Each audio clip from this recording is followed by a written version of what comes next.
There seems to be a backlash to the whole discussion around purpose.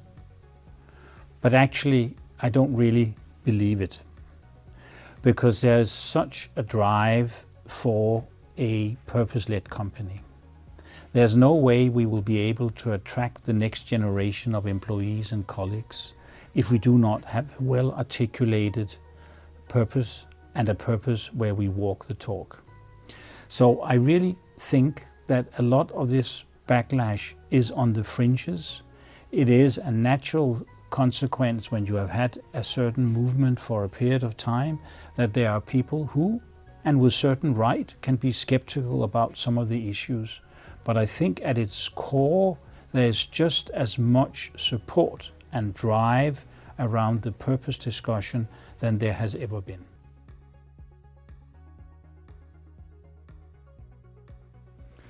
Whereas we all strongly believe in the relevance of purpose, and we can all tell stories about purpose-led companies being very successful, the real problem often becomes when we look at the particular measurement of same.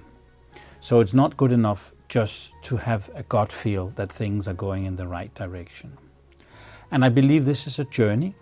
I believe there are some practical examples where we today, when we look at, for example, the ESG reporting, a lot of the sustainability reporting, when we look at employee engagement surveys, there are a lot of data points, but I still think we haven't yet been able to pull it together in a fairly succinct way to make sure that we can communicate this in a crisp way and have relevant measures. It even flows through to the important issue of the remuneration of management, where ESG, of course, should be part of the remuneration measurements. But how do we do this in a crisp way so it doesn't just become greenwashing?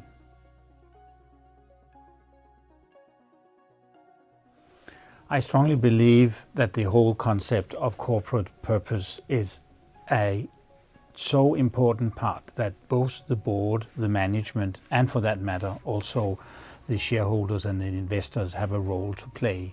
But I think the board's role is particularly around the area of being a guarantor for the fact that the strategic priorities of the company are closely aligned with the purpose.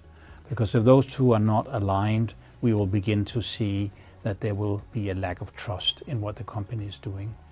The board is also the bridge between the shareholders and the stakeholders back to the company, and through that back to management and the everyday business. So the board has a crucial role in making sure that it both has an internal and an external role in ensuring that purpose is aligned with strategy, or rather strategy aligned with purpose.